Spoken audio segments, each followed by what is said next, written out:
Smart guide academy digital ক্লাসের ব্যবস্থা করেছে তোমাদের জন্য। সেই ক্লাসে আমি যুক্ত হয়েছি এবং তোমাদের বাংলা পড়াবো। দশম এবং দ্বাদশ শ্রেণীর বাংলা বিষয়ে সেই বিষয়গুলো আমি পড়াবো। এই ক্লাসগুলো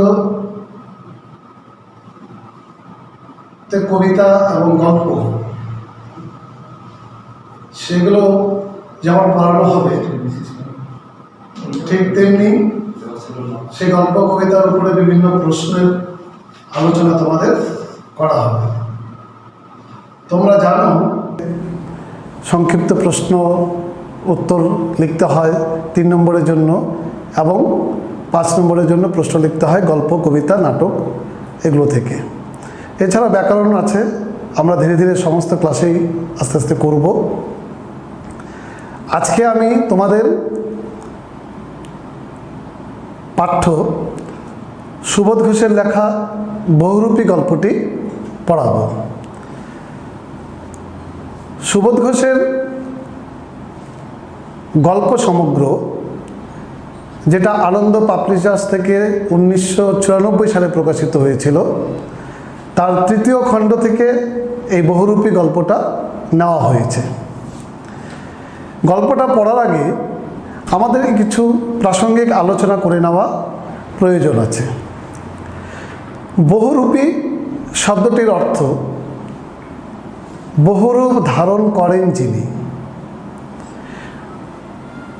এই বহুরূপী বা যিনি বহুরূপ ধারণ করছেন, এটা কিন্তু আমাদের এই গ্রাম বাংলার একটা পেশা বা একটা বৃত্তি। একটু লক্ষ্য করলে আমরা দেখব আমাদের এই পশ্চিমবঙ্গের বিভিন্ন অঞ্চলে কিছু মানুষ, আগে খুব প্রচলিত ছিল, এখন একটু কমে গিয়েছে, বিভিন্ন পৌরাণিক চরিত্রগুলির বা বর্তমান সমাজে প্রচলিত বিভিন্ন পেশা বা বৃত্তির মানুষের সাজ বা বেশ ধারণ করে পথে ঘাটে, হাটে বাজারে ঘুরে বেড়ান, মানুষের মনোরঞ্জন করেন এবং বিনিময়ে কিছু অর্থ উপার্জন করেন এবং সেই দিয়েই তাদের সংসার হয়তো নির্বাহ করেন তারা। এই ধরনের মানুষগুলোকেই আমরা বহুরূপী বলে থাকি। এটাই বহুরূপী শব্দের অর্থ। এবং একটু আপাত দৃষ্টিতে যদি আমরা দেখি, তাহলে এই গল্পে তেমনই একজন খুব সরল সাধারণ মানুষ, গল্পের প্রধান চরিত্র হরিদার, সেই বহুরূপী সাজের কথাই বলা হয়েছে। কিন্তু যদি গল্পটার আমরা একটু গভীর মর্মার্থ বিশ্লেষণ করি বা গল্পটাকে যদি আমরা তার সাহিত্য রস আস্বাদন করে নিতে চাই, তাহলে কিন্তু আমরা দেখব এই গল্পের মধ্যে একটা গভীর সত্য লুকিয়ে রয়েছে। এই গল্পটায় রয়ে গেছে একটা গভীর জীবন দর্শন। যিনি বহুরূপ সাজতেছেন, অর্থাৎ যিনি বহুরূপী, তিনি কিন্তু একজন শিল্পী। শিল্পীকে যিনি শিল্প রচনা করেন, সেই শিল্পী একজন কাঠমিস্ত্রি হতে পারেন, সেই শিল্পী একজন মূর্তির কারিগর হতে পারেন, সেই শিল্পী একজন গায়ক হতে পারেন। অর্থাৎ শিল্পী তার শিল্প রচনার মধ্য দিয়ে তার ছাপ ছেড়ে যান বা তার প্রতিভার স্বাক্ষর তিনি রেখে যান। তা শিল্পী, যিনি প্রকৃত শিল্পী, যিনি শিল্পের প্রতি নিষ্ঠাবান, যিনি শিল্পের প্রতি ভালোবাসাকে উজাড় করে দেন, সেই শিল্পী কিন্তু তার শিল্পসত্তাকে যে কোনো মূল্যে বাঁচিয়ে রাখার চেষ্টা করেন। কারণ তিনি জানেন তার শিল্পের মধ্য দিয়ে তিনি বেঁচে থাকবেন। সে কারণেই হয়তো সমস্ত দুঃখ, যন্ত্রণা, কষ্ট, বেদনা, জীবনের অনেক উত্থান পতনের মধ্য দিয়েও একজন শিল্পী সর্বদাই তার শিল্পটাকে বাঁচিয়ে রাখবেন। এটাই তার ধর্ম। আমরা যদি এই গল্পটা বিশ্লেষণ করি এবং আস্তে আস্তে পড়তে পড়তে যখন শেষের দিকে যাব, তখন দেখব যে এই গল্পের প্রধান চরিত্র হরিদা, যিনি একজন বহুরূপী, তিনিও কিন্তু শেষ পর্যন্ত তার শিল্প সত্তাটাকে, তার শিল্পের প্রতি নিষ্ঠাকে, তার শিল্পের প্রতি ভালোবাসাকে বাঁচিয়ে রাখলেন। তাকে কোনো অর্থের কাছে বিক্রি হতে দিলেন না, কোনো মূল্যের কাছে তিনি নিজেকে সমর্পণ করে দিলেন না। এটাই এই গল্পের মূল সত্য এবং এটাই এই গল্পের মূল কথা। এখন আমরা এই বহুরূপী গল্পটার বিশ্লেষণে যাচ্ছি। গল্পটা আমাদের স্থূলই পড়ে যাওয়া সম্ভব নয়, সে কারণে আমি গল্পটার সারমর্ম বা সারসংক্ষেপ এবং বিভিন্ন জায়গার গুরুত্ব তোমাদেরকে আলোচনার মাধ্যমে বুঝিয়ে দেওয়ার চেষ্টা করছি। গল্পের চরিত্র হরিদা, তার 3 বন্ধু রয়েছেন। একজন আমাদের এই গল্পকথক, একজন অনাদি, একজন ভবতোষ। তারা একসঙ্গে ওই হরিদার একটা ছোট্ট কুঠুরিতে আড্ডা মারেন। এবার হরিদার যে বৈশিষ্ট্য বা হরিদার যে স্বভাব, তার কথা গল্পকথক আমাদের সামনে তুলে ধরেছেন। হরিদা একজন স্বাধীন চেতা মানুষ। হরিদা জীবনকে মুক্ত বিহঙ্গের মতো পাখা বিস্তার করে উপভোগ করতে চান। সে কারণেই তিনি বহুরূপী বেশ ধারণ করেছেন, যেখানে তিনি নিজের ইচ্ছা, নিজের মর্জি মতো চলতে পারেন। এই বহুরূপী পেশা তার অভাব অনটনকে দূর করতে পারেনি। সপ্তাহে একদিন তিনি যে উপার্জন করেন, তাই দিয়ে তার সংসার চলে না। অনেক সময় গল্পকথকের ভাষায় যে হাঁড়িতে হয়তো জল ফোটে, ভাত ফোটে না, কিন্তু তবু হরিদা এই পেশাকে বেছে নিলেন। কেন বেছে নিলেন? কারণ হরিদা মনে করেন তার যোগ্যতা অনুসারে যে দোকানে বিক্রিওয়ালার কাজ বা কোনো অফিসের কাজ তিনি পেয়ে যাবেন, সেই কাজে স্বাধীনতা নেই। একটা সময়ের মধ্যে সেই কাজ করে তাকে শেষ করা, এর মধ্যে যেন একটা পরাধীনতা বা এর মধ্যে একটা যান্ত্রিকতা রয়েছে। সে কারণে হয়তো তিনি সেই কাজগুলোকে বেছে নিলেন না। হরিদা বিভিন্ন সময়ে বিভিন্ন বহুরূপী সাজ সেজেছেন এবং কতটা সার্থকভাবে সাজতে পারেন তার বর্ণনা আমাদের এখানে কয়েকটি সাজের মধ্য দিয়ে গল্পকথক তুলে ধরেছেন। চকের বাসস্ট্যান্ডে পাগল সেজে তিনি যাত্রীদের যে আতঙ্কিত করেছিলেন, বা শহরের রাজপথে বাইজি সেজে তিনি যেমন করে আগন্তুকদের মুগ্ধ করে দিয়েছিলেন, পুলিশ সেজে দয়ালবাবু লিচু বাগানে ছাত্রদের ধরে মাস্টারমশাইয়ের কাছ থেকে যে 8 আনা ঘুষ নিয়েছিলেন, সেগুলোই প্রমাণ করে হরিদা তার শিল্পকে কতটা সার্থকভাবে সম্পূর্ণ করে তুলতে পারেন। এছাড়াও তিনি কাপালিক, কোনোদিন কেরামিন সাহেব, কোনোদিন বাউল সেজে তার বহুরূপী পেশাটাকে নিবৃত্তি করার চেষ্টা করেছেন। তা এই হরিদাকে একদিন গল্পকথক তাদেরই পাড়াতে আসা এক সন্ন্যাসীর গল্প শোনালেন, যিনি গ্রামের ধনী ব্যক্তির জগদীশবাবুর বাড়িতে এসেছেন, যিনি উঁচু মানের সন্ন্যাসী, হিমালয়ের কোন গুহাতে থাকতেন, 1000 বছরের বেশি তার বয়স, একটি হর্তুকি খেয়ে নাকি তিনি জীবন কাটিয়ে দিচ্ছেন। তাই এমন উঁচু মানের সন্ন্যাসীর কাছ থেকে আশীর্বাদ পাওয়ার আশায় জগদীশবাবু তাকে সোনার বোল লাগানো খড়ম দিয়ে তার পায়ের ধুলো নিয়েছেন, তাকে বিদায়কালে 100 টাকাও দিয়েছেন। কথা শুনে হরিদা একটু গম্ভীর হয়ে যান। বন্ধুরা ভাবেন যে নিশ্চয়ই হরিদার কোনো একটা মতলব আসছেন। সেটা কি মতলব, সেটা আমরা গল্পে পরে আস্তে আস্তে দেখতে পাবো।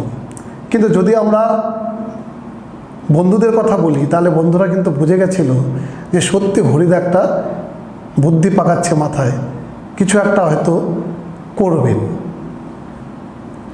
সত্যি সত্যি হরিদা বন্ধুদেরকে বললেন যে আজ সন্ধ্যায় যেন তারা জগদীশবাবুর বাড়িতে যায়, তাহলে তারা একটা জবর খেলা দেখতে পাবে।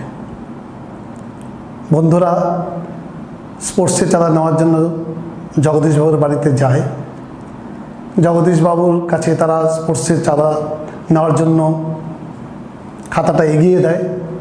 ঠিক তখনই একজন বিরাগী এসে প্রবেশ করে জগদীশবাবুর বাড়িতে। যেই পোশাক হয়তো অতটা আড়ম্বর ছিল না, অনাড়ম্বর অর্থাৎ পোশাকের মধ্যে যে বড় মাপের কোনো একজন সন্ন্যাসী সেই লক্ষণটা ছিল না, কিন্তু তার চোখের চাউনি, তার দেহের ভঙ্গিমায় দেখে মনে হচ্ছিল যে সে যেন বহুদূর থেকে হেঁটে আসা একজন সত্যিকারেরই সন্ন্যাসী। তার পরনে ছিল একটি থান, হাতে কমণ্ডল ছিল না, হাতে চিমটে ছিল না, এমনকি মৃগ চর্মটুকু অর্থাৎ যে শ্বাসটুকু একজন সন্ন্যাসীর দরকার সেগুলো কিছুই তার ছিল না। খালি গায়ে একটা ধবধবে উত্তরীয় পরে, একটা সাদা থান পরে সে এসেছিল জগদীশবাবুর বাড়িতে। কাঁধে একটা ঝোলা ছিল, আর সেই ঝোলার ভিতরে ছিল একটা গীতা। অর্থাৎ পোশাক দেখে কোনোভাবেই মনে হবে না যে খুব উঁচু মানের সন্ন্যাসী হতে পারেন ইনি। তবে আগেই বললাম, তার কথাবার্তা, তার চোখের চাউনি, তার দেহের ভঙ্গিমায় কিন্তু একজন প্রকৃত সন্ন্যাসীর সমস্ত লক্ষণগুলো ফুটে উঠেছিল। তা এই সন্ন্যাসীর সঙ্গে জগদীশবাবু সিঁড়ির উপর থেকে কথা বলছেন। তখন সন্ন্যাসী বা এই বিরাগী বলছেন যে জগদীশবাবুর 11 লক্ষ টাকা সম্পত্তির জন্য হয়তো অহংকার হয়ে গেছে, তাই তিনি নিচে এসে কথা বলতে পারছেন না। জগদীশবাবু বুঝতে পারলেন যে এটা তার অন্যায় হয়েছে, ভুল হয়েছে। তাই জগদীশবাবু বিরাগীকে রাগ করতে বারণ করলেন। কিন্তু বিরাগী বললেন যে রাগ করবো কেন আমি? রাগ নামে কোনো শত্রুতা আমার নেই, রাগ নামে তো আমার কোনো রিপু নেই। আমাদের মানুষের জীবনে চলার পথে 6টা রিপু আমাদেরকে সর্বদা পিছন দিকে টানে, তার মধ্যে একটা হচ্ছে রাগ। তা এই রাগটা যখন নেই আমাদের সন্ন্যাসীর নেই, তাহলে তিনি কেন রাগ করবেন? এরপর জগদীশবাবু আর হচ্ছে সন্ন্যাসীর বা বিরাগীর একটা দীর্ঘ কথোপকথন হতে থাকে। মনে রাখবে, এই কথোপকথনটা কিন্তু গল্পের খুব মূল্যবান অংশ, এবং এই কথোপকথনের উপর ভিত্তি করে 5 নম্বর প্রশ্ন হতেও পারে পরীক্ষায়। প্রথমে বিরাগী জগদীশবাবুর বাড়িতে একটু জল খেয়ে নিজেকে তৃপ্ত করে নিলেন। তারপরে বিরাগীকে জগদীশবাবু তার বাড়িতে থাকার জন্য অনুরোধ করলেন। কিন্তু বিরাগী একজন আদর্শ সন্ন্যাসীর মতো, সর্বত্যাগী মহাপুরুষের মতো বলে উঠলেন যে মাথার উপর আকাশ আর এত মতো ধরিত্রী ভগবান তাকে দিয়েছেন, তাহলে তিনি কেন জগদীশবাবুর ওই দালান কোঠাতে থাকবেন? জগদীশবাবু এরপর কিছু উপদেশ শোনার জন্য অনুরোধ করলেন বিরাগীকে। বিরাগী তখন একজন মহাপুরুষের মতন, একজন শাস্ত্র জ্ঞানীর মতন বললেন যে মানুষ যে ধন, জন, যৌবন অর্থাৎ খ্যাতি, প্রতিপত্তি, সম্পত্তি, এগুলোর পিছনে মানুষ ছুটে বেড়ায়, এগুলো আসলে একটা বঞ্চনা। আমি একটু ব্যাখ্যা করে দিচ্ছি কেন বঞ্চনা। কারণ এগুলোর পিছনে মানুষ ছুটে বেড়ানোর পরে হয়তো এগুলোকে লাভ করতে পারে, কিন্তু সেগুলো কোনোদিনই চিরস্থায়ী হয় না। আবার অনেকে এগুলোর পেছনে ছুটতে গিয়ে অজস্র সময় নষ্ট করে এবং ব্যর্থ হয়, অর্থাৎ দুঃখ, কষ্ট, যন্ত্রণাই শুধু সে পায়। এগুলো তার জীবনে আসে না, বা আসলেও সেগুলোও তাকে দুঃখ, যন্ত্রণা, কষ্টের মধ্যে তাকে ফেলে দেয়। সে কারণেই যারা সর্বত্যাগী মানুষ, তারা কিন্তু বলেনি, শাস্ত্র থেকে উদ্ধৃতি তুলে তারা বলেনি যে আসলে এগুলো হচ্ছে আমাদের কাছে এক একটা আলেয়ার মতো, যার পিছনে আমরা ছুটে বেড়াই কিন্তু কোনোদিনও পরম শান্তি খুঁজে পাই না। বিরাগীর কাছ থেকে এই কথা শোনার পরে জগদীশবাবু বললেন যে একটু তিনি থাকুন, কারণ তিনি বুঝে গেছেন যে এই সন্ন্যাসী অনেক বড়। সেই জন্য এই সন্ন্যাসীর আশীর্বাদ পাওয়ার জন্য ঠিক আগের সন্ন্যাসীর মতনই আবার তিনি অর্থ নিয়ে আসলেন। 100 টাকা দিলেন জগদীশবাবুকে, এই বিরাগীকে, 100 টাকা দিলেন বিরাগীকে, কিন্তু বিরাগী সেই টাকা নিতে অস্বীকার করলেন। কারণ জগদীশবাবু তাকে টাকাটা দিয়েছিলেন তার তীর্থ ভ্রমণের জন্য। বিরাগী বললেন যে তার বুকের মাঝেতে সমস্ত তীর্থ। কথাটা তাৎপর্য ব্যাখ্যা পরীক্ষা আসতে পারে, বইয়েও হয়তো নেই, আমি করে দিচ্ছি। কেন? দেহতত্ত্ব অনুসারে আমাদের এই দেহের মধ্যে কিন্তু ঈশ্বরের বাস। তাহলে আমাদের দেহের মধ্যে ঈশ্বর থাকার পরেও আমরা কেন সেই ঈশ্বরকে পাই না? সেটা দেহতত্ত্ববাদীরা খুব সুন্দরভাবে ব্যাখ্যা করেছেন। লালন তার বিভিন্ন গানের মধ্যে দিয়ে বলেছেন যে আসলে মানুষের মনের মধ্যে এত লোভ, কামনা, বাসনা বা পার্থিব মোহটা আছে যে মনের মধ্যে থাকা ঈশ্বরের সঙ্গে তার ব্যবধান তৈরি করে দিয়েছে মানুষের এই লোভ, কামনা, বাসনা, পার্থিব মোহগুলো। তা যদি মানুষ সেই পার্থিব মোহগুলোকে মুক্ত করতে পারে বা সেগুলো থেকে বেরিয়ে আসতে পারে, তাহলেই তো মনের মধ্যে থাকা ঈশ্বরকে পাওয়া যাবে। একটু লক্ষ্য করো, যে বিরাগী জগদীশবাবুর বাড়িতে এসেছে সে কিন্তু সর্বত্যাগী মানুষ। তাহলে তার তো মোহ নেই মনের মধ্যে, তাহলে ঈশ্বর তার মনের মধ্যে আছে। তা সেই ঈশ্বরকে খোঁজার জন্য তাহলে তার তীর্থ যাওয়ার কোনো প্রয়োজন নেই। সে কারণেই তিনি বলে দিলেন যে আমার বুকের মধ্যেই তো তীর্থ, আমার তো পয়সার দরকার নেই, ও টাকার দরকার নেই।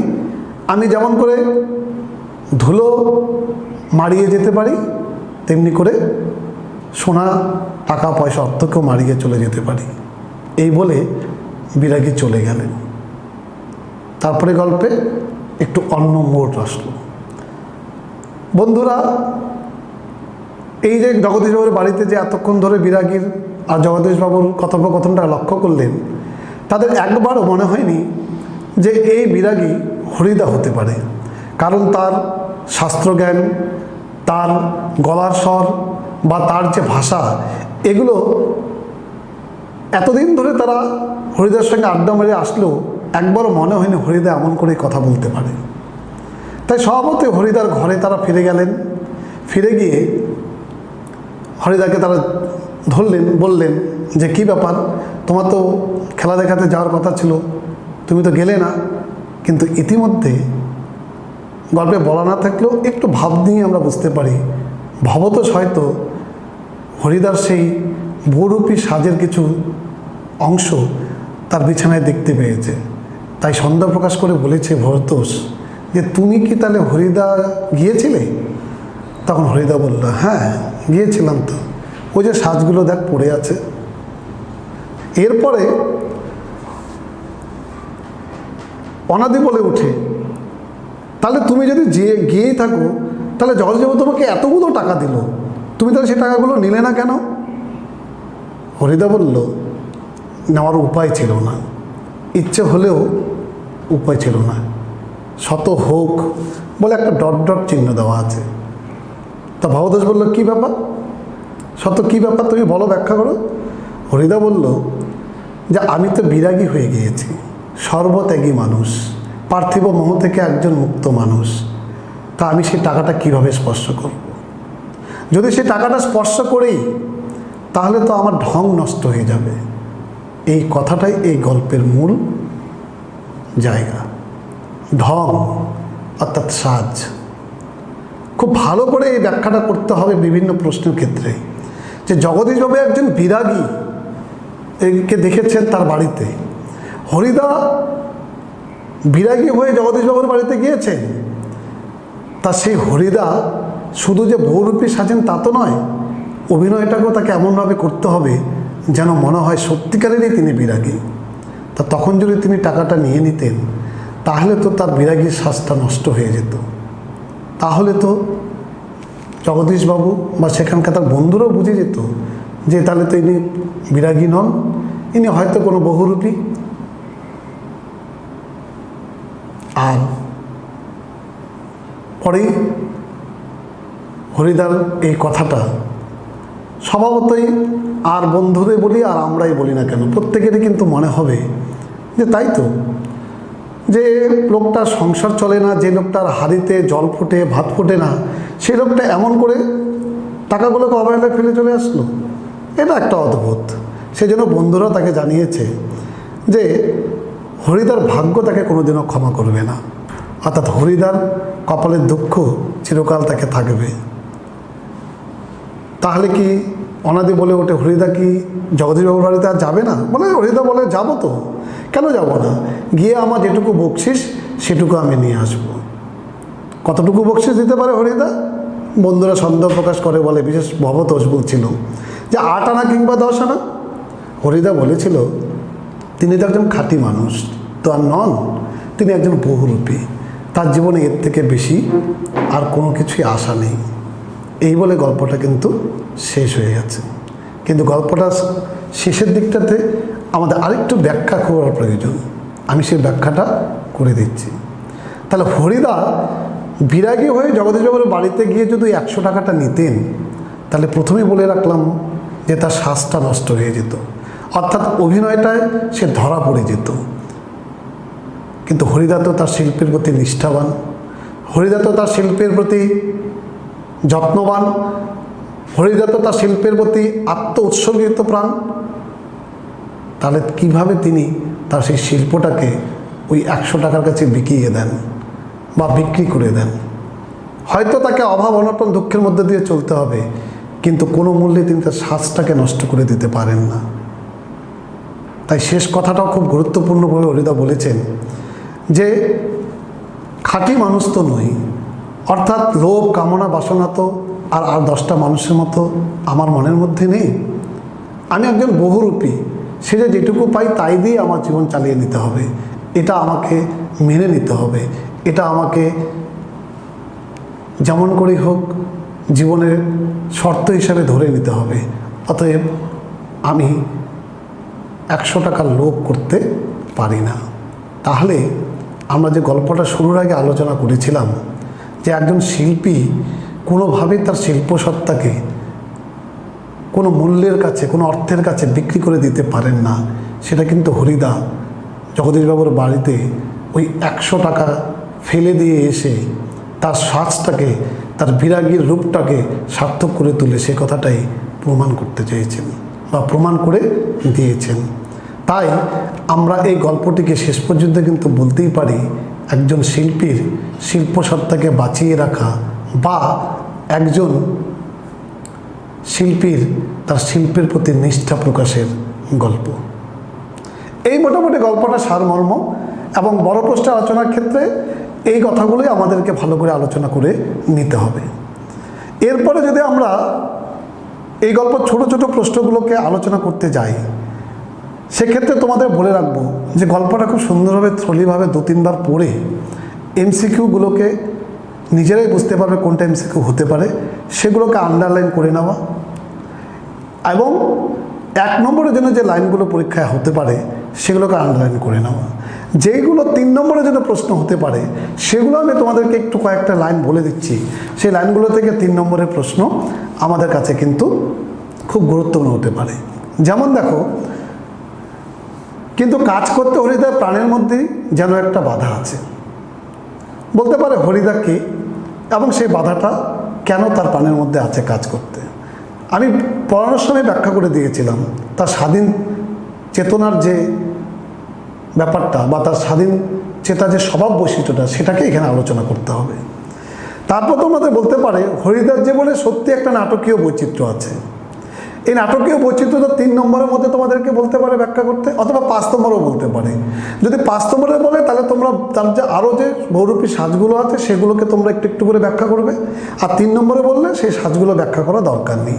কারণ হরিদার জীবনটা তো প্রথম থেকে বোঝা যায় যে তিনি নাটকীয় বৈচিত্র্যে পরিপূর্ণ। কারণ অন্য মানুষের মতন তিনি একটা পরাধীন পেশা বা বৃত্তিকে বেছে নেননি, একটা মুক্ত বিহঙ্গের মতন করে তিনি বাঁচতে চেয়েছেন। সবতে বৈচিত্র্য থাকবেই, এবং সেই বৈচিত্র্য ফুটে উঠে তার সেই পাগল সাজ, তার সেই রূপসী বাইদি সাজ, তার সেই পুলিশ সাজ, এগুলোর মধ্য দিয়ে এই লাইনটা আসতে পারে। আবার পরের পৃষ্ঠাতে আমাদের 5 নম্বরের প্রশ্ন আসতে পারে, একটা গুরুত্বপূর্ণ জায়গা। এবার মারিত হাতি লুটিত ভাণ্ডার, বক্তাকে যেন হরিদা বলেছিল বন্ধুদের কাছ থেকে গল্প শোনার পরে জগদীশবাবুর বাড়িতে যখন সে যাবে সেই প্রসঙ্গে। কেন বলেছিল কথাটা? বইয়ের কোনো কোনো বইয়ে মারিত হাতি আছে, কোনো কোনো বইয়ে মারিত গন্ডার আছে, লুটিত ভাণ্ডার আছে। আসলে এটা প্রবাদ বাক্য একটা। এটা এবার মারিত গন্ডার লুটিত ভাণ্ডার কেন ব্যবহার করা প্রবাদ বাক্যটা? যে বেশি বা মোটা বা অনেক কিছু আদায় করার ক্ষেত্রে এই প্রবাদ বাক্যটাকে ব্যবহার করা হয়। তা দেখো, জগদীশবাবুর বাড়িতে যখন যাচ্ছেন হরিদা, তিনি জানেন জগদীশবাবু বিরাগী বা সন্ন্যাসী বা ধর্মের প্রতি কতটা দুর্বল। তাই তিনি ভেবেছেন যে তিনি যে বিরাগী সাজ নিয়ে যাবেন তাতে জগদীশবাবুর থেকে বেশ মোটা কিছু আদায় করে নিতে পারবেন, যা দিয়ে তার হয়তো অনেক দিন চলে যাবে, আর ওই কষ্ট করে বহুরূপী সেজে তাকে পথে বের হতে হবে না। সেই মোটা কিছু পাওয়ার আশাটা ব্যক্ত করতে গিয়ে এই তাৎপর্যটা কিন্তু এসেছে, বা এই বক্তব্যটা হরিদা করেছে। এটা কিন্তু বড় প্রশ্ন, 3 নম্বরের প্রশ্ন আসতে পারে। আর আসতে পারে তোমাদের পরের পৃষ্ঠাতে, ওসব হলো সুন্দর সুন্দর এক একটি বঞ্চনা। ওসব কি? বইয়ে তোমরা উত্তর পেয়ে যাবে, ধনজন যৌবন। কেন বঞ্চনা তার ব্যাখ্যাটা আমি বর্ণনার সময় কিন্তু বলে দিয়েছি, হয়তো তোমাদের মনে আছে। আবার প্রশ্ন আসতে পারে, আমার বুকের ভিতরে যে সতীত্ব, বক্তাকে অবশ্যই বিরাগীরূপী হরিদা। এবার বুকের মধ্যে সতীত্ব তাৎপর্য বিশ্লেষণ করতে বলবে, বা কেন বললেন এই কথাটা বক্তা, সেটাও যদি আমাদেরকে চায় তার ব্যাখ্যা দেখো আমি তোমাদেরকে করে দিয়েছি। দেহতত্ত্বের কথা এনে সেই ব্যাখ্যাটাকে আমাদের কিন্তু প্রশ্নের মধ্যে করতে হবে। শেষ দিকে যে অংশ, এই অংশটা খুব গুরুত্বপূর্ণ, কারণ এটা বড় প্রশ্নের ক্ষেত্রেও ব্যাখ্যা থাকবে, অথবা 3 নম্বরের প্রশ্নের ক্ষেত্রেও আমাদের ব্যাখ্যা আসবে। যেমন, তাতে যে আমার ঢং নষ্ট হয়ে যাবে। কিসে নষ্ট হবে? হরিদা যদি 100 টাকা নিয়ে নিত জগদীশবাবুর কাছ থেকে, ঢং নষ্ট হয়ে যাওয়া বলতে কি বোঝানো হয়েছে, যেটা এই গল্পের মূল কথা, সেটাকে তোমাদের ব্যাখ্যা করতে হবে। অর্থাৎ 100 টাকা নিয়ে নিলে বিরাগী সাজ তার নষ্ট হয়ে যেত, তার শিল্পের প্রতি নিষ্ঠা, শিল্পের প্রতি ভালোবাসা সমস্ত নষ্ট হয়ে যেত, সকলের কাছে তার বহুরূপী সাজটা প্রকাশ পেয়ে যেত। এই ব্যাখ্যাটা তোমাদের এখানে করতে হবে। এই মোটামুটি বড় প্রশ্ন, একটু ভালো করে শেষ দিকের ব্যাখ্যাটা শুনে রাখবে, তাহলে তোমাদের এই গল্পটা নিয়ে আর কোনো অসুবিধা হওয়ার কথা নয়।